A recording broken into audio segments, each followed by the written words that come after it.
Society Radio presents the Chris from Brooklyn Bonus Content Fun Time. Here's your host, Chris from Brooklyn.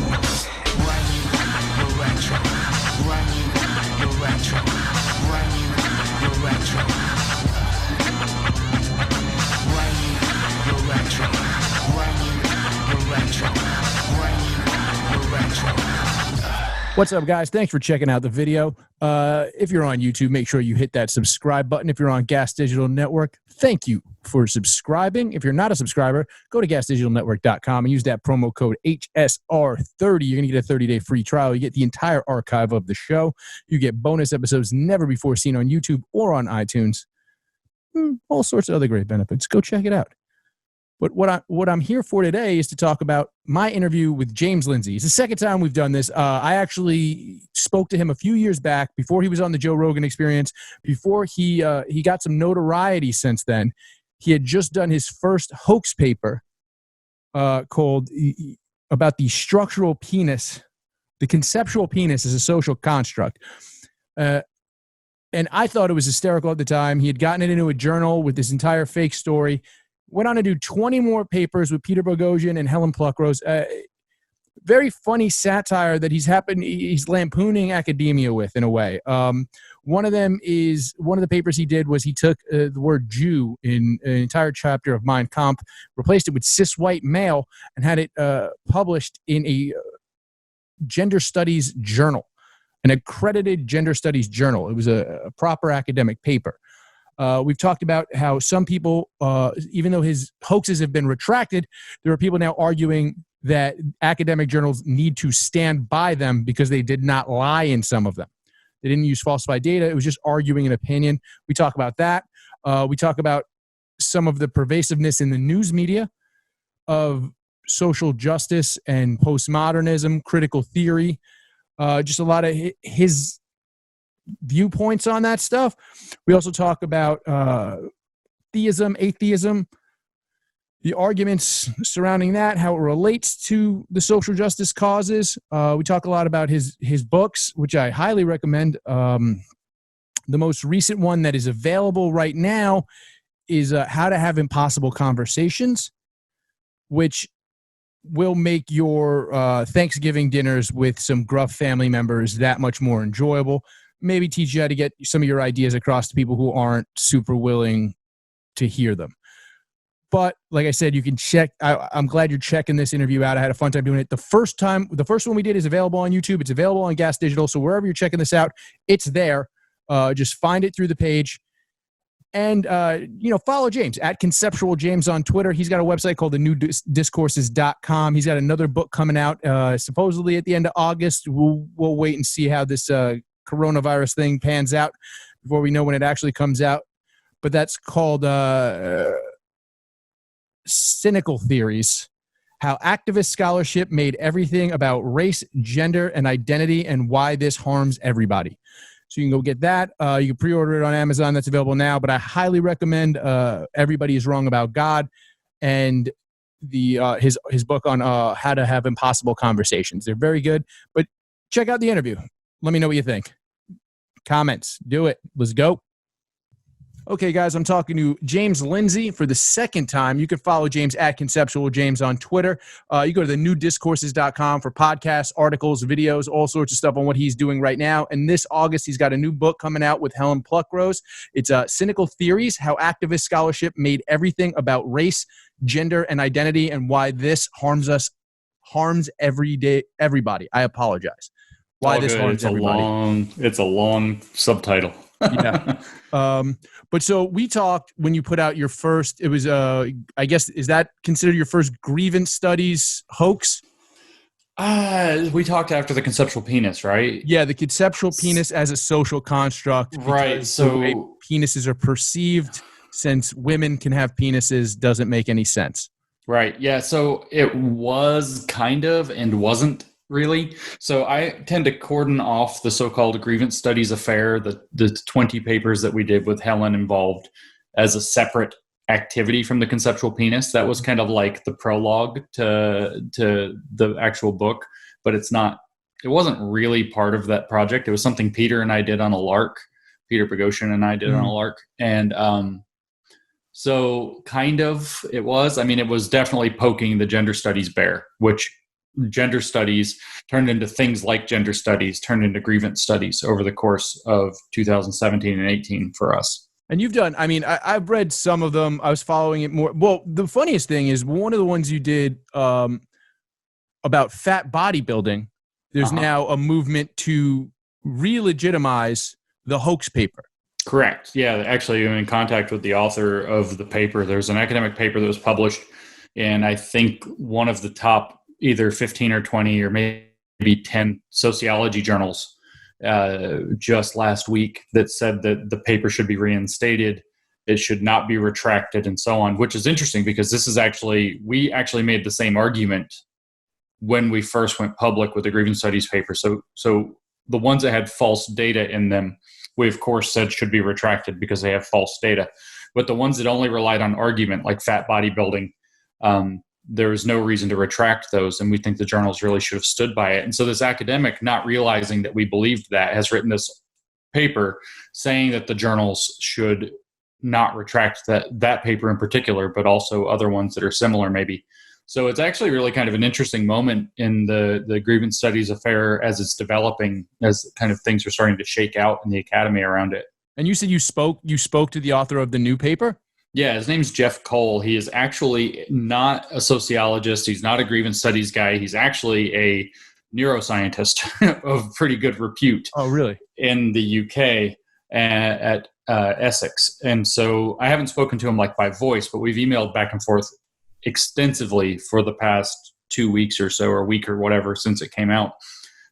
He and Helen and Peter and I, along with Alan Sokol, are all on the email thread, which is a fairly bizarre thing. So we're actually contemplating writing, the three of us writing a response to his article saying where we agree and where we disagree. We mostly agree. So, but he thinks. But does he agree that fat bodybuilding should be a sport? He says that he doesn't really. I mean, his point is that he doesn't really care whether it is or not. But the point about the paper was that the paper that we wrote actually matches the other stuff in Fat Studies, which is the journal. So Fat Studies should just live up to the paper. So it's not whether or not fat bodybuilding should be a thing. It's that Fat Studies should have to maintain its acceptance of that paper. Oh, okay. I see. Which is a funny thing. It's funny that they accepted it in general. Just, I mean, there are fat sports. Sumo wrestling exists. Competitive eating exists. We had Badlands Booker on the podcast a while back. I don't know if you're familiar with Badlands Chugs, the YouTube channel. Oh, yeah, I have seen that. Yeah, we talked to him, and he's like, there's clearly sports for these gentlemen. You know what I mean? He considers himself an athlete. Yeah. Well, I mean, it's tough stuff to eat like that or drink like that. So Yeah. My brother used to have a bunch of food-related and drink-related challenges if anybody wants to and can handle the alcohol, so I'm not going to give bad recommendations. I'm not a doctor. Don't do this if you're stupid. But he used to have this challenge that I'd love to see get out in the world. It was called the Guinness six-pack challenge. And so the deal was that you had 6 bottles or cans, depending on whichever ones you buy at the store, of Guinness, because it's a pretty heavy stout, but it's not a killer heavy stout. And you have... Well, to be in the club, you have 10 minutes to finish all 6 of them. But to really be in the club, you have 6 minutes to finish all 6 of them. I'll be honest, the network we're on, Gas Digital, one of the hosts, Zach Amico, just did a 6 beers in 6 minutes challenge. It's live hard. on the air on Friday. He couldn't do it. He vomited into a bucket. Guinness is easier than other ones, but I actually have done the Guinness 6-pack challenge. It's very difficult. You feel very bad. Very, very bad. And then about 10 minutes later, you feel really good, really fast, like insanity drunk really quick, because it's not as bubbly though as like a lot of beers. It's actually easier to hold 6 of those down. I think my brother did it and it's just like, just barely over 4 minutes one time. It's just disgusting. Oh. So anyway, anybody wants to try it, I didn't advise it, but I told you it exists. I wanted to talk about, all right. So you put out there's 20 papers. I'm familiar with the first 7. I think the dog park rape culture as an analogy for rape culture might be some of these things are some of the funniest satire that has been written in years. And I just want to know, like, sometimes because you've gotten a lot of backlash from the from these people. And sometimes I just wonder if you think that they're just used to doing the mocking, not being mocked. Well, I mean, we're pretty keen on that. One of the papers that was accepted, and in fact, it was accepted by Hypatia, which for most normal people doesn't mean anything. But Hypatia is the leading feminist philosophy journal in the world. Within academia, to say feminist philosophy, you're like, so what? It's actually such a big deal that even though it's specifically feminist philosophy, real philosophers pay attention to Hypatia.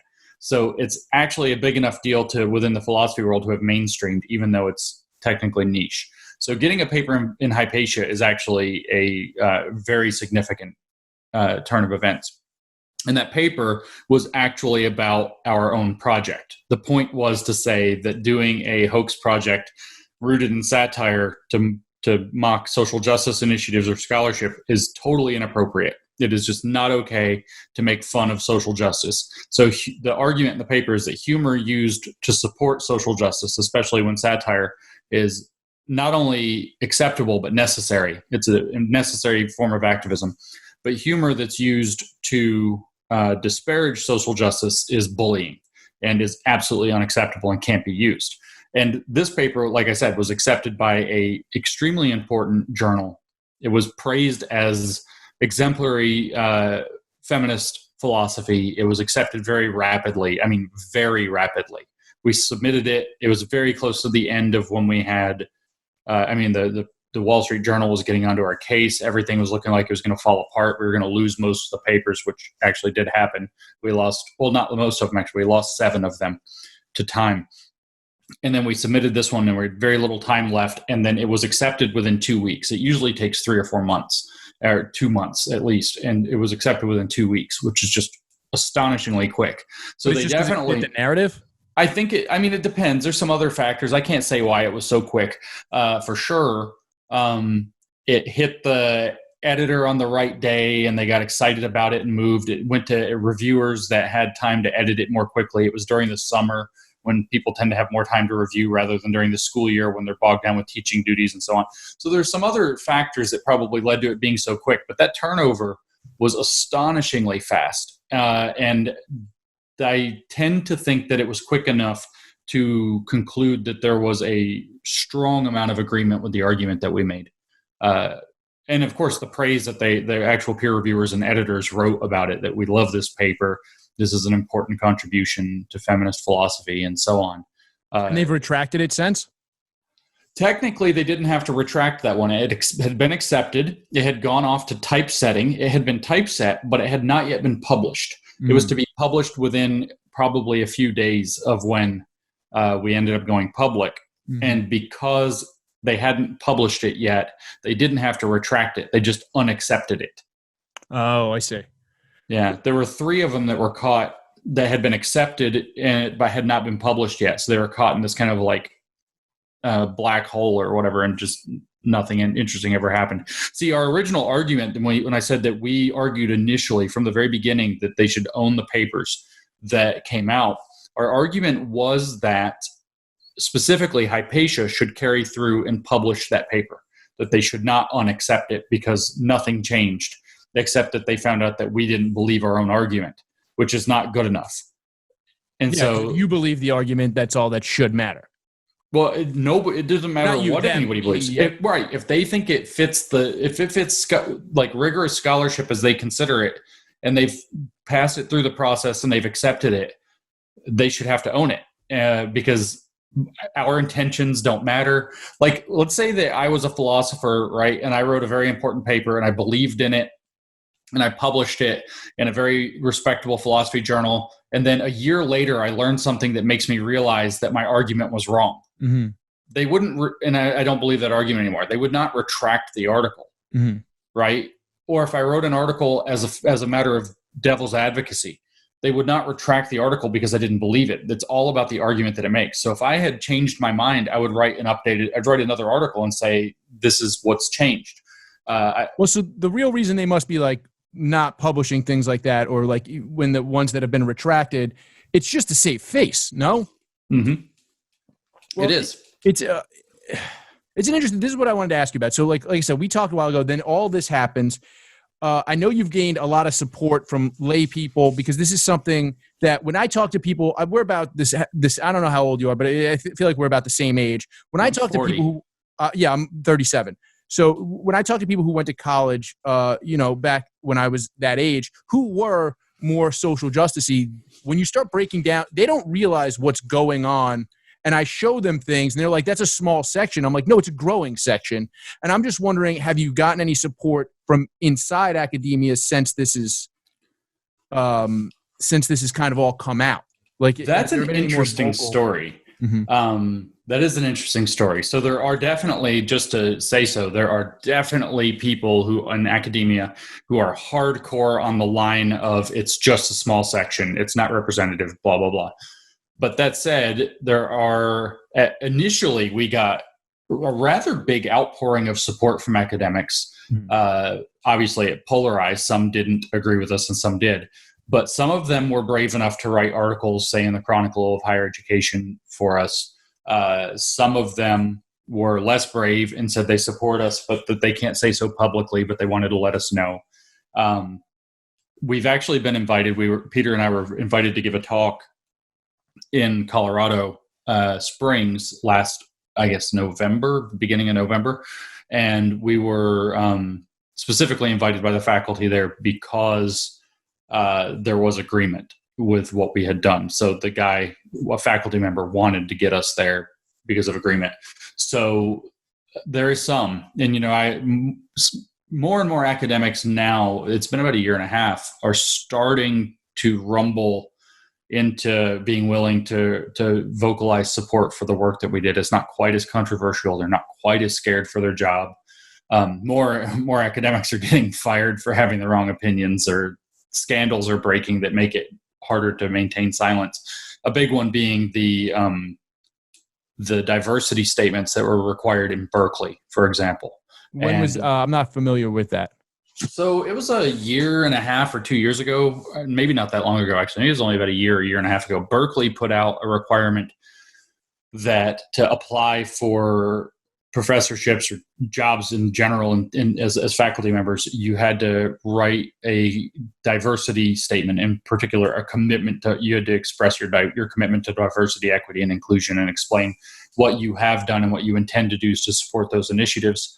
And people criticized it immediately, saying, well, that's just going to be a political litmus test for hiring, and that's not appropriate because politics shouldn't be something that you determine. And they said, no, it's just, these other things. It's about trying to, get people to express that commitment and to, put it down on paper so they're going to really live up to it, but we're not going to use it in hiring decisions.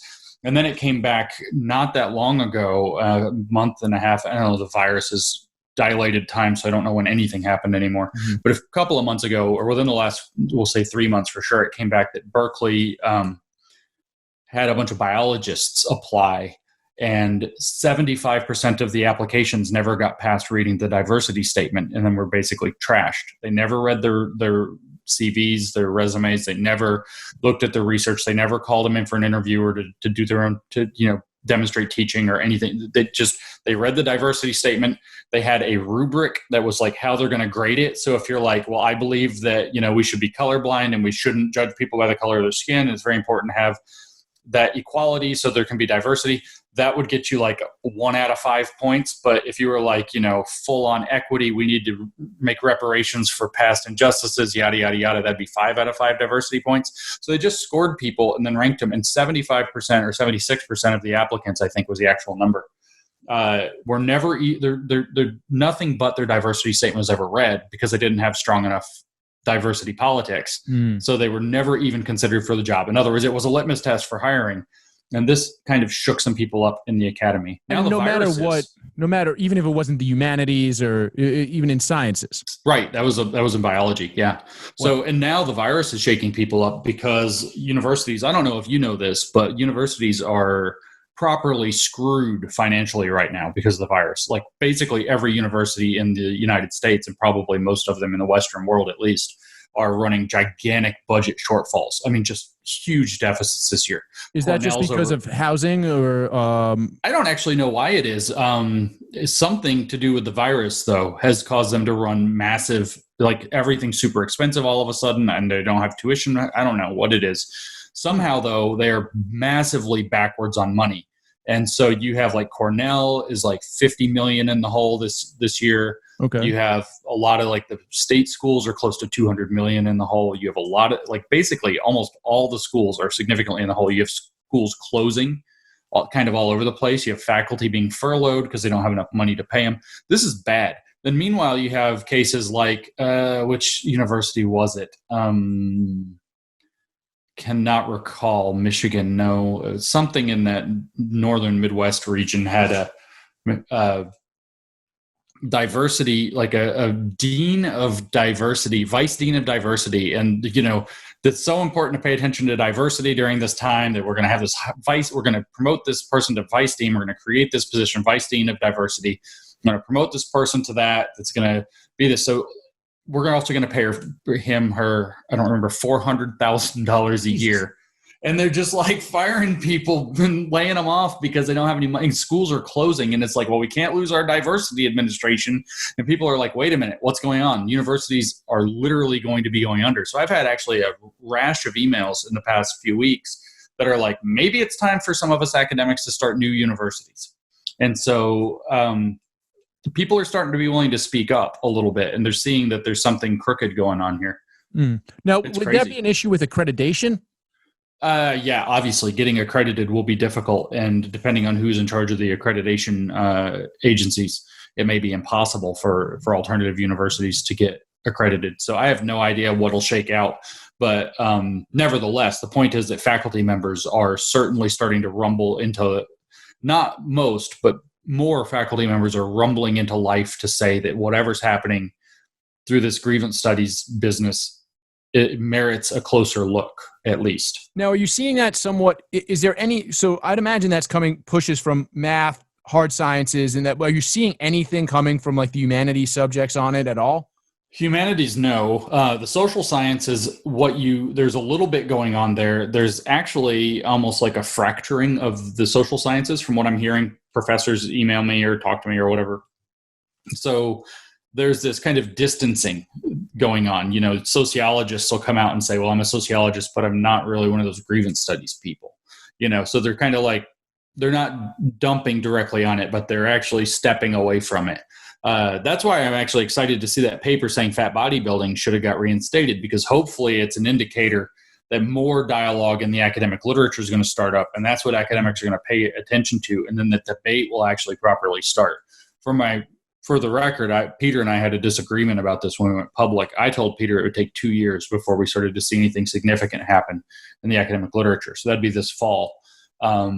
He thought it'd be much sooner and was very disappointed that it wasn't happening. So, and I mean, it's just people fearing for their jobs. I mean, you guys you didn't have to worry. Peter had to worry about severe pushback. He was still working in a university when you guys. He still is. He still is. Yeah. How is that? I mean, how's the day to day? I mean, I don't live it, so I don't know. But when I do talk to him frequently, and he says it's unpleasant. You know, there's definitely a lot of.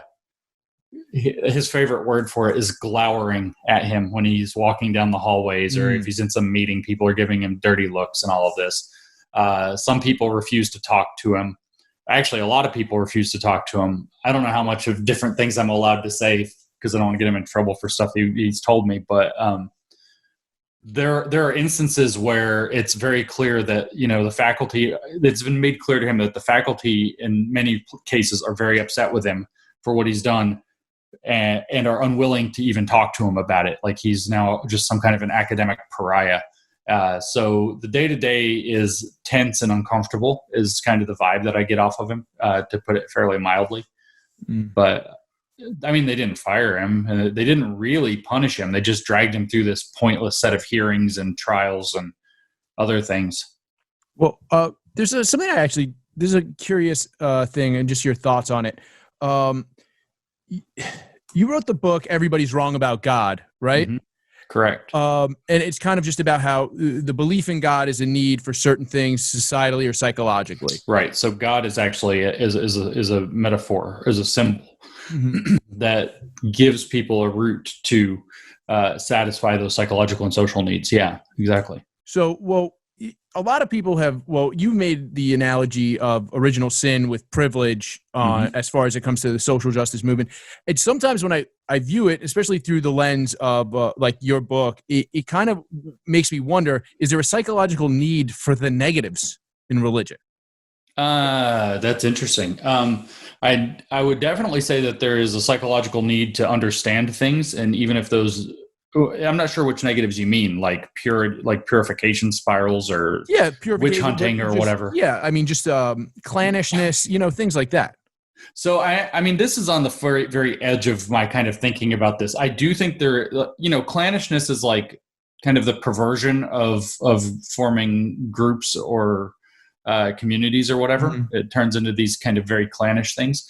So there's this possibility that a lot of times what's happening is things are going rather to the extremes, or that people who are relatively extreme are getting turned extremists in along with their ideology or in line with their ideology.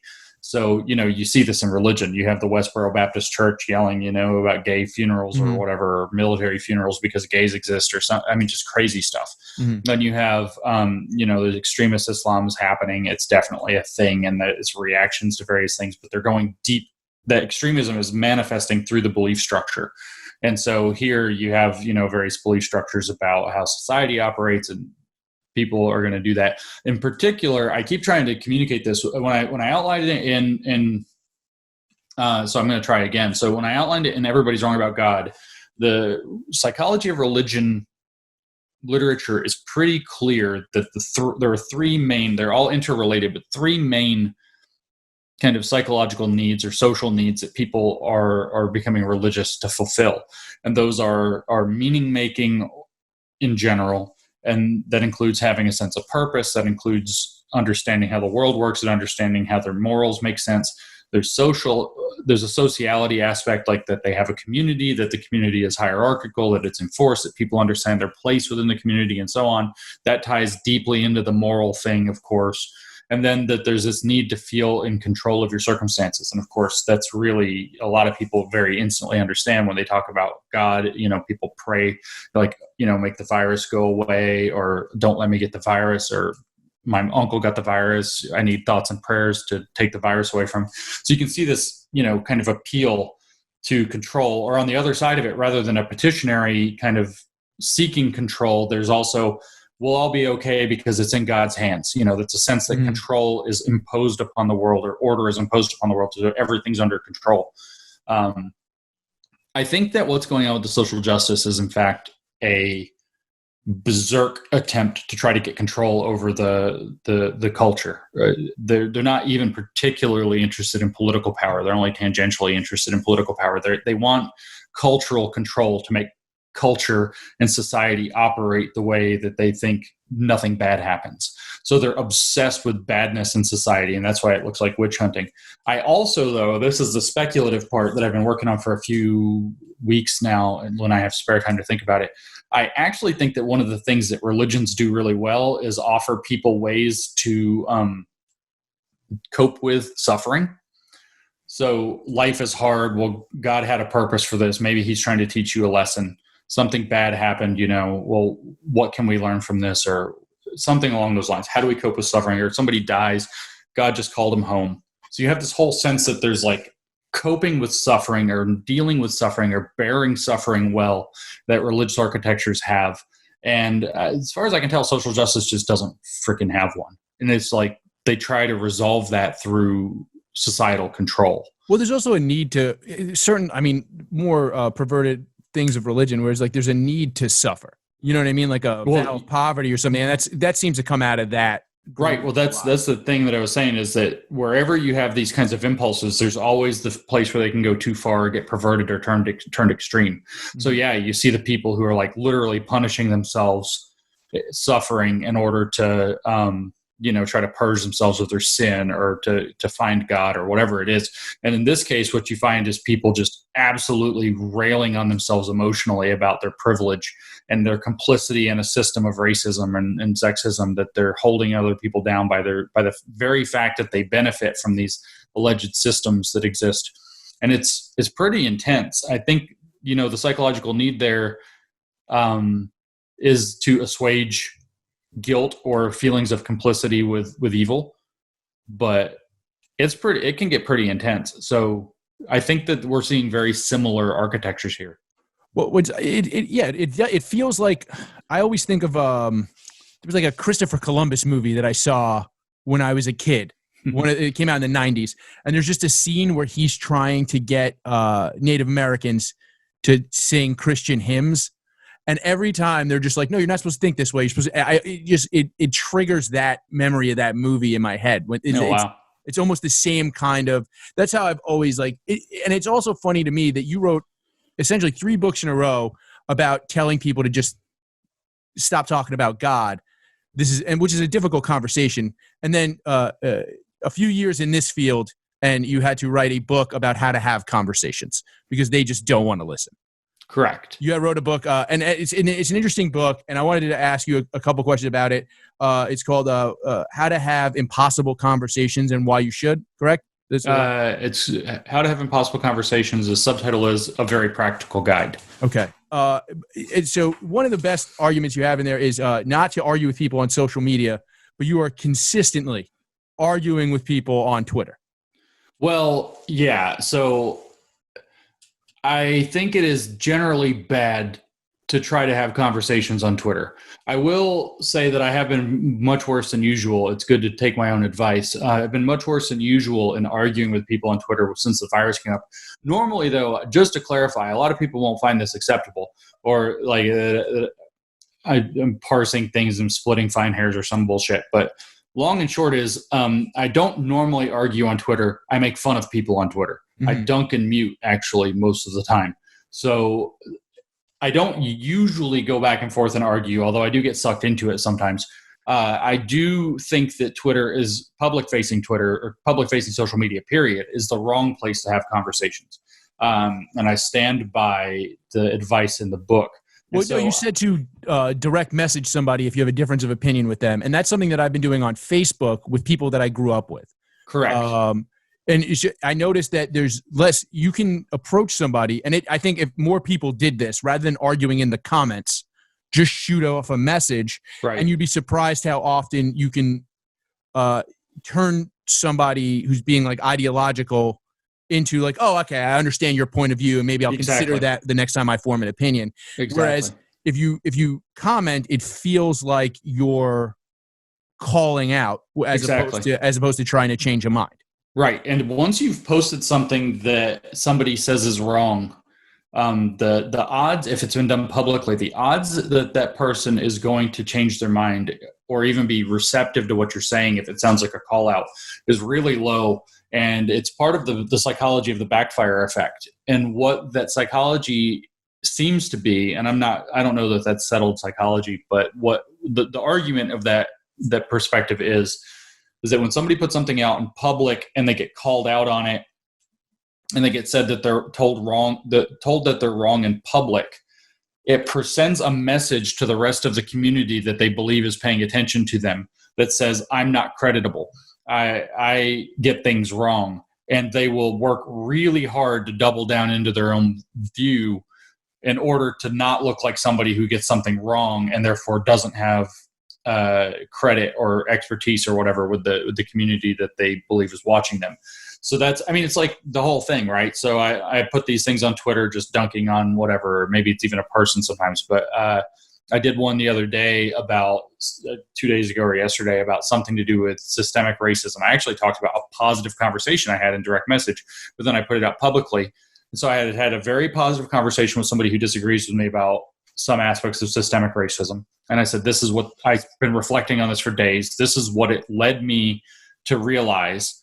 And then somebody else that doesn't follow me even, somebody else sent me a direct message about this and said, well, doesn't this point to a real problem?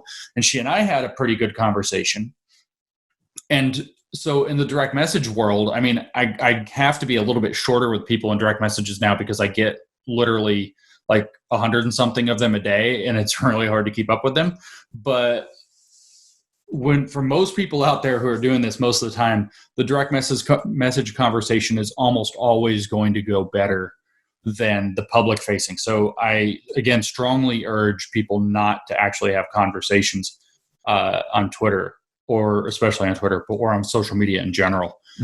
Take it private, or take it to a small group or something along those lines, or even arrange a Skype call or a Zoom, or a, sit down. Zoom's great because you got video going, or you can see video on Skype too, obviously, and you got face to face. You can actually see the other person. It's a lot better than trying to hash it out on a God, Twitter's so bad for it. Well, because tone doesn't come across.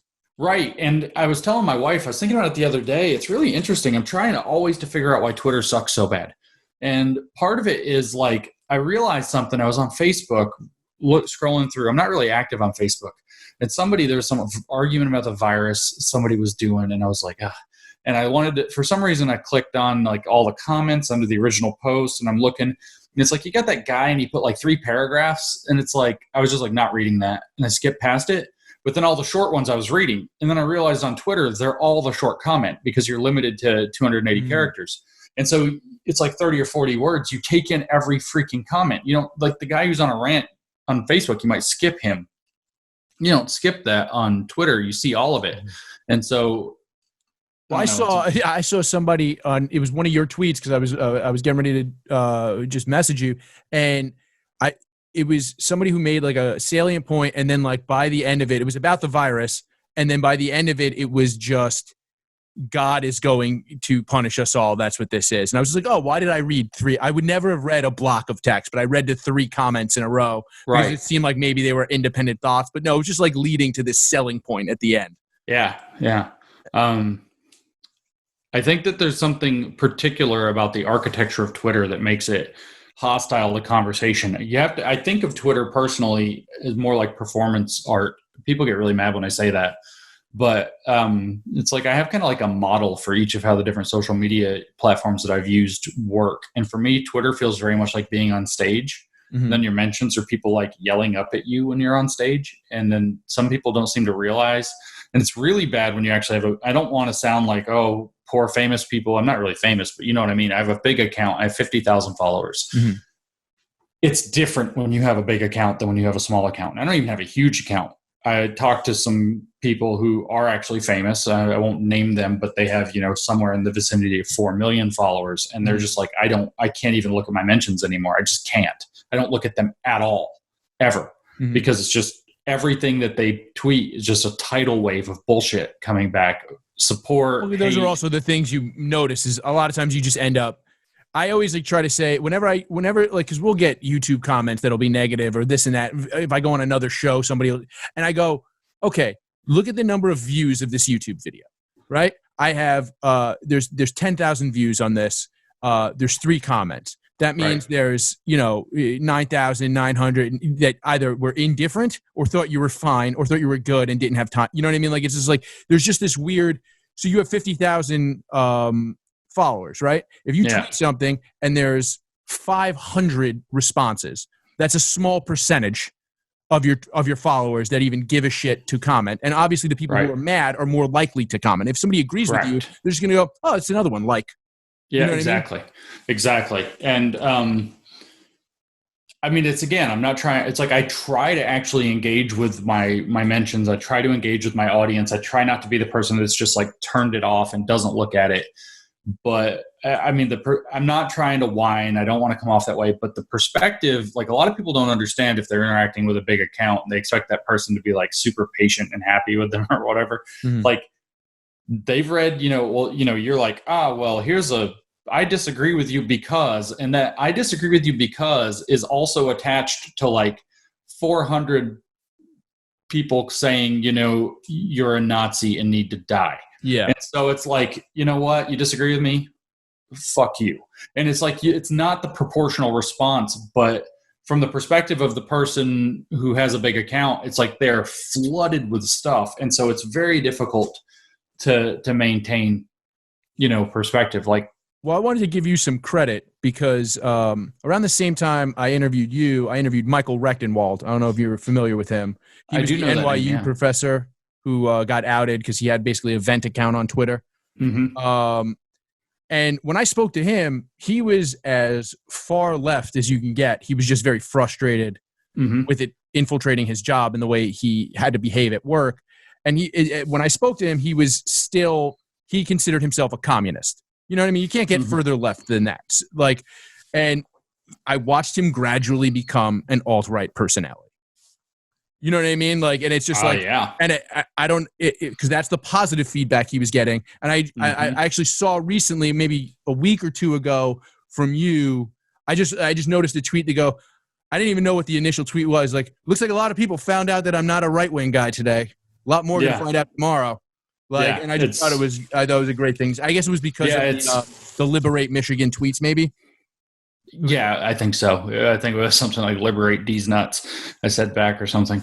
But it's it's a thing, right? It's been a while, but I put a lot of thought into this for a period of time near the end of the year last year.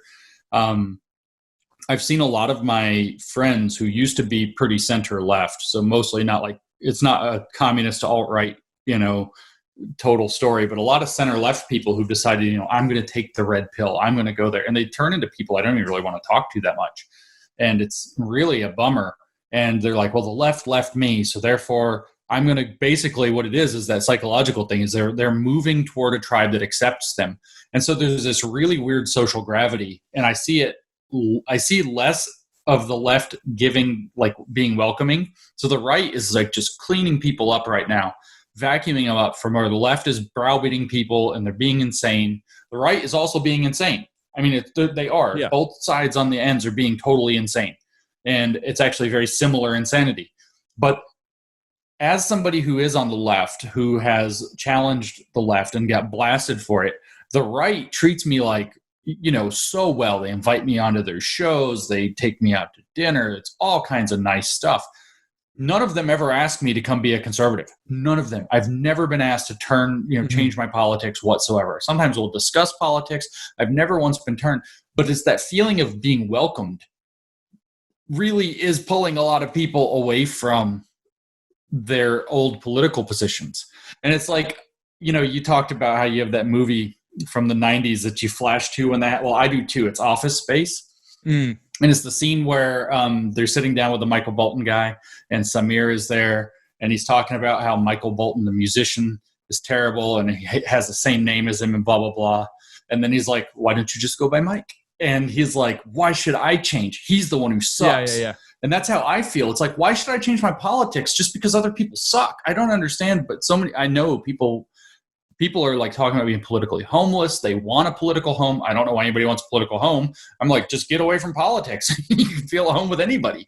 But people are really looking for it and they go in, they get accepted, they get treated well. If you're somebody in the center left, it's really bad right now because if you try to have sensible commentary, the left destroys you. No left-wing outlet will even talk to you. In the wake of the grievance studies affair, we did literally close to 500 different interviews, whether it was for a print magazine or newspaper or whatever, whether it was a podcast, whether it was a show, it was close to 500. 2 of them were the left. 2 left-wing outlets talked to us at all. And one of them wrote a freaking hit piece. They were just smaller outlets? One was NPR, so it's not that small. But the other one was Vox, and it was to write a piece that trashed me.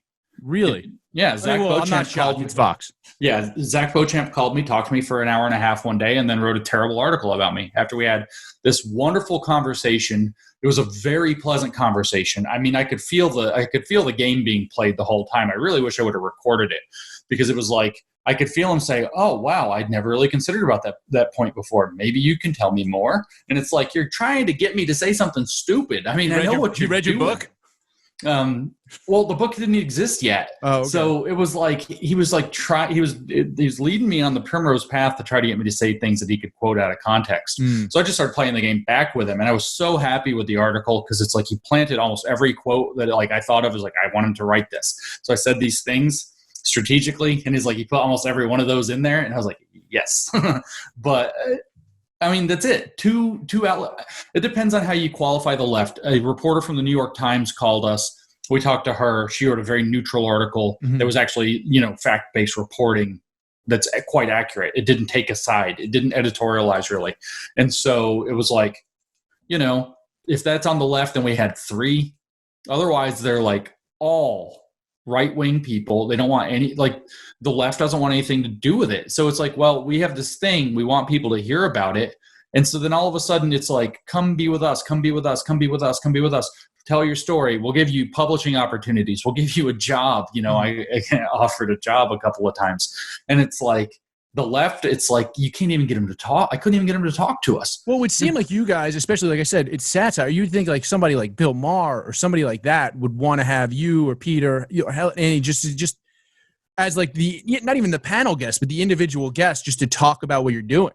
We had hoped that would happen, and it's actually not completely out of the ballpark still, but it was a bit of I don't want to say we're like, Bill Maher wouldn't even reach out to us. We're not big enough for that. I mean, that's the truth. Maybe we're just not big enough of a deal for it. I don't know. You were on Joe Rogan. We were on Joe Rogan. We were also on the front page of the New York Times. Yeah, those are way bigger. Yeah. But didn't you see my Twitter? I'm arrogant, remember? So it's like, of course, these people. No, I mean, I don't know why. I don't think that Bill Maher would be ideologically motivated not to talk to us. He craps on these people all the time. It's something else. Maybe we just don't have. We needed an agent or something, a producer or something. Yeah, might just be like blocking stuff like that. But it's a weird thing. You mentioned the New York Times. I wanted to just you brought to my attention. I knew it existed, but I just wasn't given it the time of day. Just because basically around the time of the last election, I switched to very limited news intake. I just watch CBS NewsHour and read The Economist once a week. That's my deal for news. But you kind of brought it to my attention on Twitter. It was the 1619 Project on from the Times, and I thought, to be honest, when I had started to hear about it, like just through social media, I was like, this is like an op-ed piece. And then you're the one who like brought to my attention that this is a curriculum that they're building around. There's a curriculum, yeah, for children around essentially an unprovable theory about history. Right. Which is historiography, not even history, historiography, which is to tell a story using history. Which is, for anybody who doesn't know who's listening, it's the 1619 Project is going back before 1776 and saying the actual founding of America is when the first slave ships came to this country and that were intrinsically linked to slavery. And then it even makes the argument that the Revolutionary War was like the South trying to secede from the Union to stay owning slaves. And they said that this was a primary motive of colonists. Yep. And then they made one retraction, which was the primary motive of some colonists. That's it. And this is being taught in schools to children. That is the plan. Yeah. They're actually rolling out educational curricula K through 12 all the way across the board based on this. It says that the United States was never actually based even properly, and it was never based in democracy. It was never even properly based in capitalism. It's based in slaveocracy is what they called it. And so slavery isn't even so you may have heard from like the critical race perspective in the past that slavery is America's original sin. And, people who want to kind of write poetically about the United States will say slavery was America's original sin. But they have gone further and they said they don't call it America's original sin. They say that slavery was America's founding principle.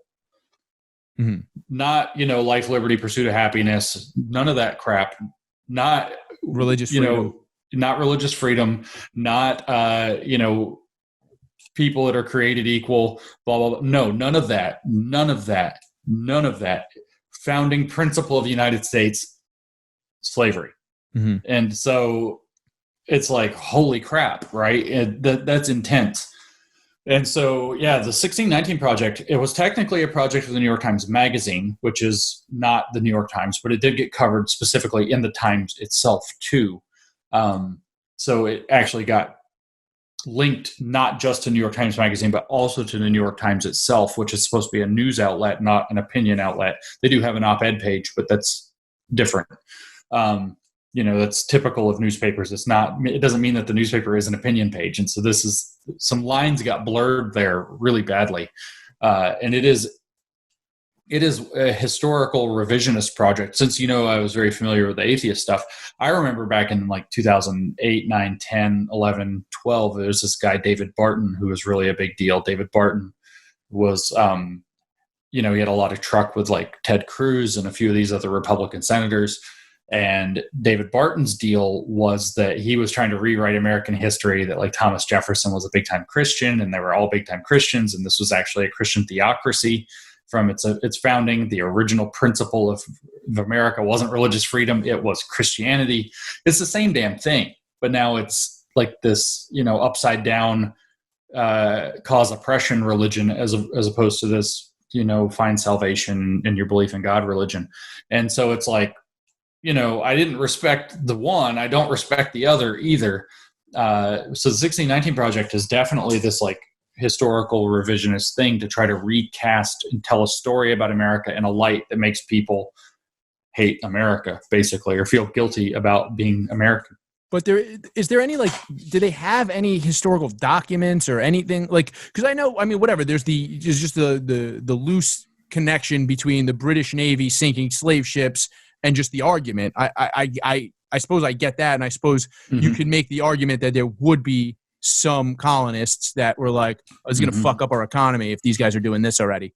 Right. But like, it might just, I could see some people being like, yeah, I'll side with these guys so that this doesn't happen. Right. More than like being like, oh, we better protect this. You know what I mean? Like, most of the historians talking about the project are not talking about it very positively, as far as I can tell, unless they're also writing a similar ideological agenda. There was one person who's quoted in it. I forget the name. I was just reading about it last night. Who was like, yeah, I advised them not to publish this. Right. They used quotes from me that were positive, but then at the end I was like, look, you guys really should not publish this. And they did it anyway. Yeah, that was the expose in Politico. It was just ignored. Yeah, the fact checker in particular. And so I don't know history well enough to argue decisively about the history. I do know the mindset and the theory in which the 1619 Project is embedded in terms of what it's trying to accomplish politically. The history, I can't say. I've read, historical accounts that the original ship they're talking about that made landfall in 1619, this is actually kind of amusing in my opinion, did possibly have however many 20 or whatever black, I don't want to say slaves, black people who would have been, actually the quality would have been indentured servant. They would not have been slaves in the sense, because the African slavery thing hadn't started in the colonies yet. It started later. But so they weren't technically slaves. Therefore, I don't even know if it's even true that they were, I read at one point very early on that the document claiming that those people were on the boat is also not real. So I don't know what's actually true historically. Like I said, I'm not qualified. But supposing that those people were on the boat, apparently the historians are pretty convinced that they were more indentured servant, less slave. And of course, then the argument in the 1619 Project, this is the amusing part to me, is, well, this began America's history and legacy of slavery, but the Spanish were actually literally enslaving people, Native Americans in particular, in Florida like 100 years before that. And so, then the Native American activists are like, what are you talking about? That's the first slavery in North America. What are you talking about? Even the original sin argument has never held water with me, because I'm like, I'm pretty sure we killed a lot of people before. Yeah. Set up plantations. Yeah. So, it is the attempt to foist a narrative about history that is particularly critical about the system, meaning the legal and institutional law structure that we have, B, the culture, C, the way that we talk about things, and the knowledge, the way we legitimize knowledge, is trying to overturn the whole set of systems and to say that, well, everything America has been so far has been bad. It has been terrible. Rather than, being able to have, there are different narratives that you can attach to these things, and they're trying to put a particularly pessimistic one. Well, even with the virus, it's like anytime there's an issue, they're like, this is a fault of capitalism. Like it is that kind of. Yeah. I've read so many editorials where I'm like, I don't know, like you could make the argument that if there was a more free market, we'd have testing in Walgreens. I could read that argument from fucking Tom Woods if I wanted to. You know what I mean? Right. So it's like you can't sit here and say there's no way to know. This is the system we have. This is where we are. Like, right. You could see basic failings of the administration are very obvious. You know what I mean? But it's like you can't simply say this happened because of a failing of capitalism. Like, you know what I mean? The same capitalism you're calling a failing with the global economy has fed a bunch of people that would have starved to death if we didn't have it. Yeah, exactly. That's sort of the thing, right? And I don't know how deep into like anything philosophical you want to get, but the name of this game is actually, in a sense, critical theory. The 1619 Project is a critical historiography, or technically it's a critical genealogy of American history that tries to cast a critical narrative about the entire chain of history in the United States. The point of a critical theory is not to properly understand how something works, to be like perspicacious is the right word, but it's a word nobody knows. So it's like a good example I give for what that would be is like, you know, I've given this example a few times. If we are activists who are mad about how fat people are treated, so we're fat activists, we might go look at airplane seats and say airplane seats are really close together and they're small, and that's because society hates fat people. That's basically the critical view, right? But a perspicacious view of what's going on would say that airline engineers had to figure out, okay, these are the parameters of the jet. These are average parameters of human beings. For the airplane to be able to fly in a cost-effective manner, we have to maximize the number of people that can fit in it. We obviously can't put like little tiny kindergarten chairs in here and cram a bunch of them in. We've got to figure out a way that works out on average to accommodate most people and so on, and figure all these different, perspectives out. And they come up with look at all these sets of trade-offs and all these complicated things to figure out, okay, this is probably the best way to put chairs and what size they should be and what width the aisle has to be. All of that stuff has to get figured out. No. That's perspicacious view. You actually are trying to understand all the pieces that go into it. Whereas the critical view is fat people don't fit, society hates fat people. And so it's like there's no attempt to understand why it is. It's just that the engineers don't actually care about fat people enough because society hates fat people, that they didn't take fat people into account when they designed the chairs. So that's the difference between like actually what they're called is traditional theories and critical theories. That's the difference between a traditional theory and a critical theory. So what we have in like the 1619 Project, or we have with these analyses like the capitalism with the virus in the markets and all this, is just a critical theory. They point at the failure and say, if everything was perfect, this wouldn't have happened. And the thing that we hate is the thing that's not perfect, and that's why bad things happened. Meanwhile, I mean, for fuck's sake, you have these people pointing at capitalism, the critical theorists on the left pointing at capitalism and saying, that's why the people are having to line up to get like toilet paper or whatever. The capitalism failed because it doesn't produce giant surpluses of apparently everything that you might need. And then on the other hand, you have the critical types on the right who are like all turbo libertarians actually in their orientation, are like, the whole reason everything's failing at all is because the government is interfering with various things and the market's not free enough. And as you mentioned, Tom Woods or whatever, so it's like they're doing the critical theory thing too. It's like that's socialism that's screwing everything up. And so we have this like economic argument that is just led by idiots. That's, capitalism versus socialism, where the only thing that you do is you point at the failures of the existing system and then say the thing that I hate is the cause for these failures. And there's no actual effort whatsoever to understand what's going on. There's no actual effort to understand the fact that everything in life is trade-offs. Like to up one thing, you have to usually down something else. Things have to be in trade-off for a lot of things. You want a more comfortable seat, it costs more money. There's always these trade-offs. Yeah, it is. And yeah, nobody wants to. Well, you did a podcast on newdiscourses.com recently. It was just like, what sources can you trust? And you said people ask you a lot. And I think it kind of refers to what we were just talking about, where it's like, there is this weird thing. I brought it up on Dave Smith's podcast a while back, where I was taught how to read the newspaper in high school, right? I had a global studies teacher who taught me how to read the newspaper. He was like, look, here's the thing. You're going to get all the information you want in the first paragraph. Here's the headline. And you could follow the story day to day. This is the Times years ago when I was in high school. And he was like, you can follow the story day to day. That you don't have to read the entire article, even though I'm requiring you to read the entire world section. He's like, just read the first paragraph and then get the underlying facts throughout the rest of the article. You don't have to read the entire thing. Now I find that the bulk of the information is 10 paragraphs down in your average publication because they need to keep you on the page longer to get the ad revenue, as opposed to they just had the ad revenue before. Yeah, the buried lead. Yeah, it's a very, and it's a weird thing. I was like, so what would you recommend to the average person for me, it was just restriction. I was like, I was going to say less. That's what I actually recommend for the average person. Less. Yeah. There was a really interesting study, the perception gap study that came out last year, I think. And so it's very difficult to like summarize what the perception gap is without being like really good at talking points around it. But the perception gap was essentially the left views the ideology of the right a certain way, but the ideology of the right is really this, and vice versa. The right views the left's ideology this way, but the left really believes this. And so the perception gap is how far off they are about the other side, how far wrong people tend to be.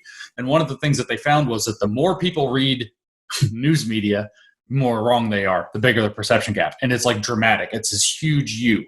Left or right, the more that you read, if you read 3 times as much media or whatever, then you're way the hell wrong about everything. And so what's happening is what you said is, that you have the people being try to be kept on the page. You have this blending of editorial and opinion in with actual factual news reporting. You have a lot of problems of this kind of clickbait kind of crap also is an issue.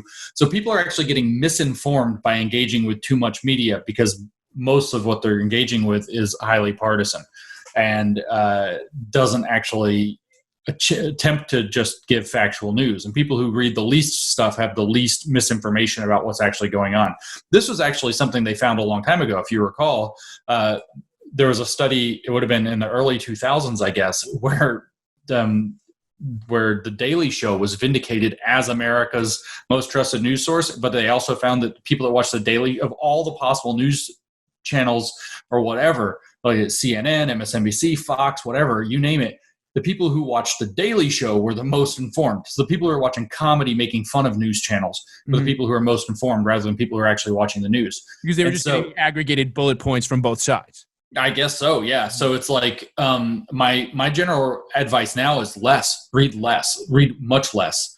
I thought about it in terms of an economic argument about a year ago, and it really fits. Maybe it's just me, but I thought, man, if I'm an average guy, I have a middle class income, I'm solidly, not even high up in the middle class. I'm not like poor, but I'm not anywhere even close to upper middle class.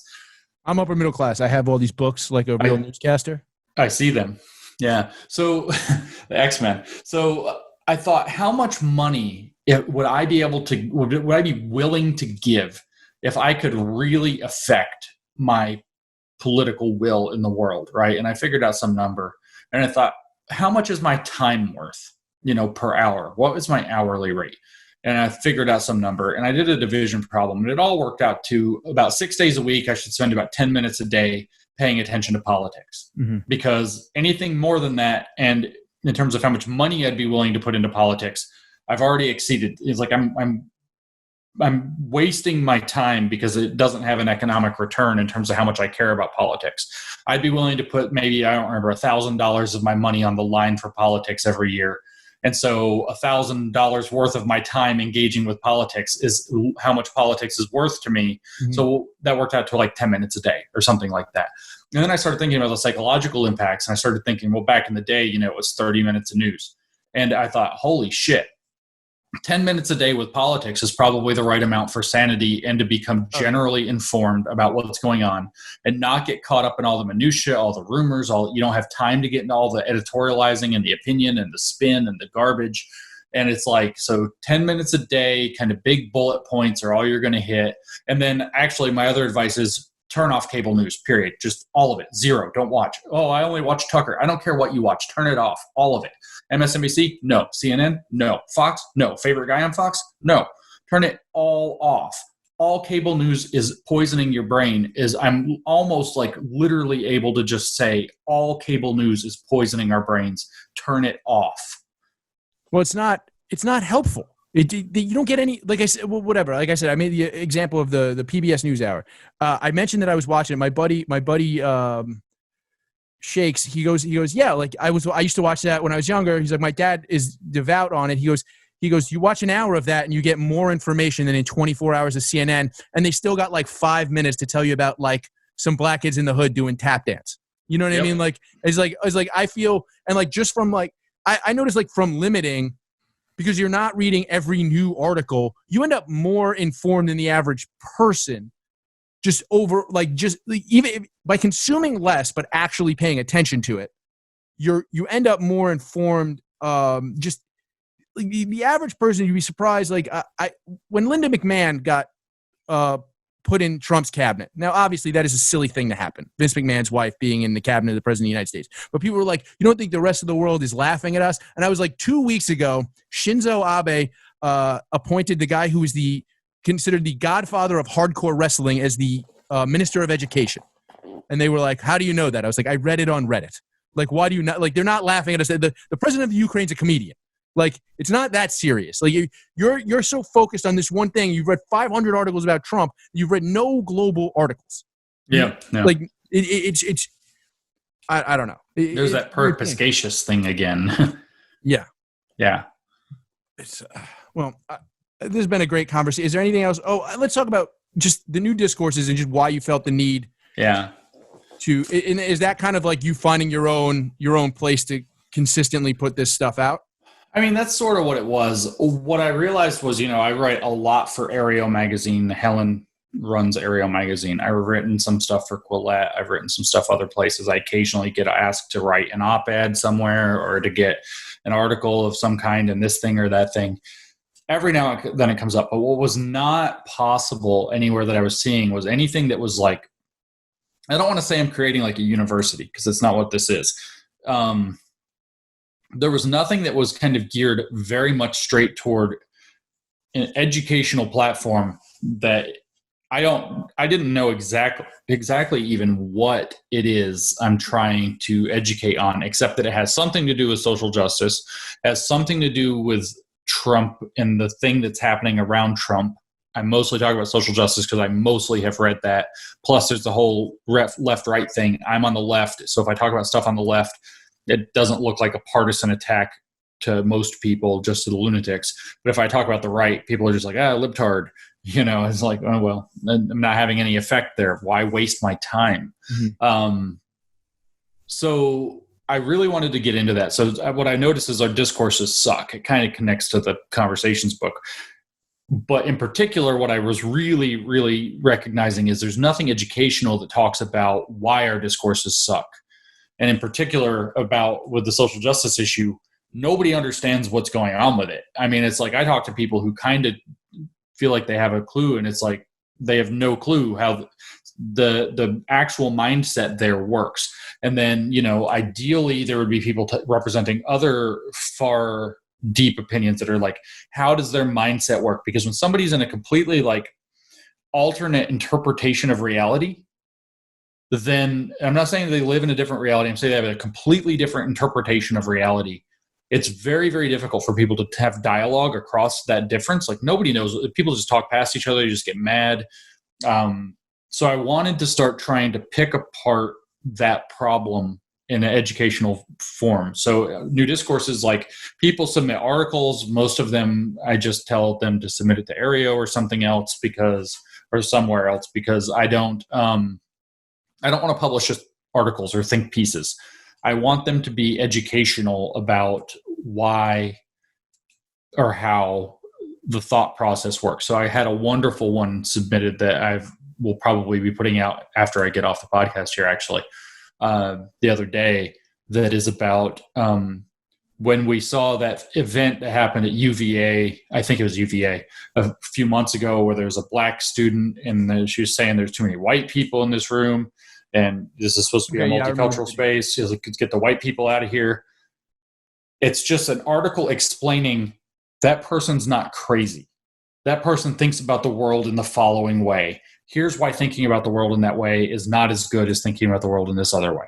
And it's stuff like that. I mean, that article that came to me is like, this is a paradigm example of what I want to do. I'm really happy about it because it's like, they're not crazy, but they do think about the world in a different way, and you can understand it. And if you do understand it, then you can make an informed decision about it. I don't even want to tell people to reject social justice. I mean, I do, and I would advise people to, but I don't. There's a little technical hiccup for anybody watching this at a later date. And you were discussing, you got an article that was breaking down the girl who was saying white people need to leave this space for people of color in UVA, and how it was the perfect thing about of what you wanted to create with the new discourses, which I think is I think that's what, obviously that's what the world needs more of, is being able to see other perspectives right now. I think there's not enough of that in the world. Exactly. Yeah, actually, it's funny you mentioned the article was my web guy actually ended up getting it up while we were on our hiccup there. Like, that's awesome. Yeah. So it's now out. I just tweeted it. It is an article that explains why it looks like it doesn't look like they are actually advocating segregation for social justice, which seems to be very perplexing. But if you understand that mindset, you can see where they're coming from. They're not stupid or crazy or evil. They have a particular view of the world that if you understand it, then you can do something with it, and you can decide one way or the other. Do I want to accept this? Do I want to reject it? And I started to say, I probably broke up before that. The main thing that I've been building on New Discourses, which is going to be kind of a backbone for the project for a little while, is a social justice encyclopedia. So a lot of people have noticed they use words a little bit differently than most of us use them. Words like racism, diversity, inclusion, stuff that we think we know what it means, but they tend to mean something a little bit more specific by it. Well, so, the racism thing, I'm sorry to interrupt. No, it's cool. The racism thing, I feel like that started probably around the age I was in college, where it was the privilege plus power. Black people can't be racist. Right. That's a thing that has been around. I personally just started using the word bigot because it sounds like another word you're not allowed to say, and it just makes it's an ugly sounding word. Mm-hmm. So it's just like I for a while I kind of was of the opinion, just let them have their words and their definitions and just work around it. But now it is getting excessive to the point where it's so much of it is codified that it gets difficult with the definitions.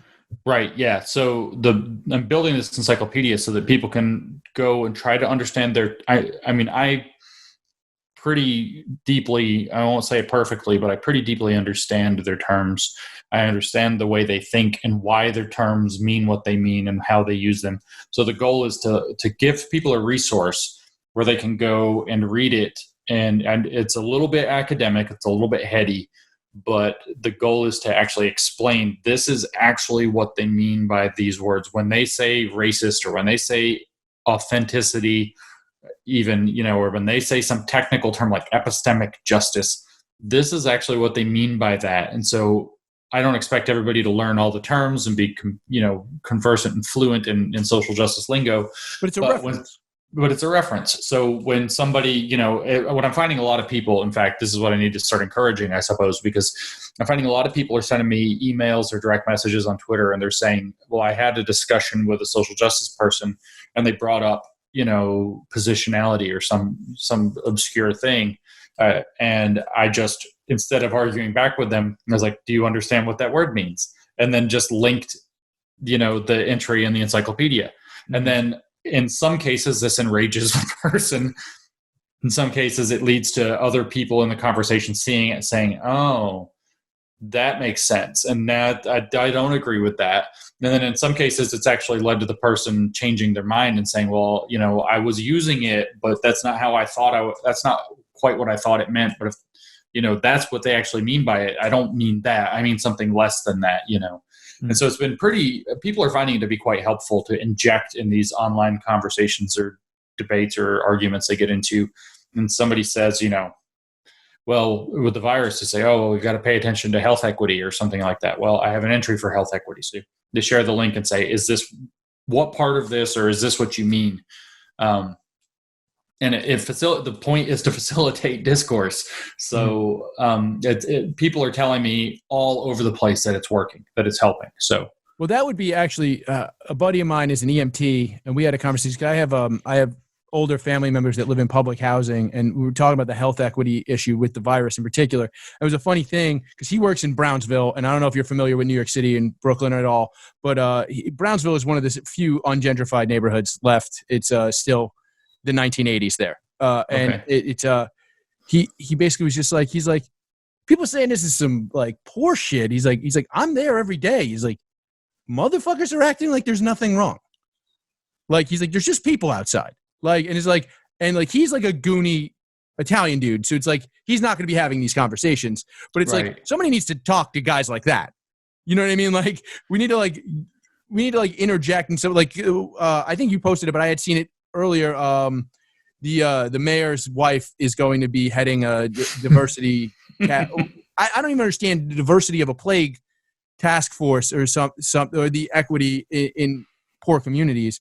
And it's like, we get it. Like, the hospitals are shittier there because there's less money in the area. It's not I don't know if that's necessarily a systemic thing. It's just that there's no money there. Right. And I just don't, I also just don't understand why it's necessary at this moment.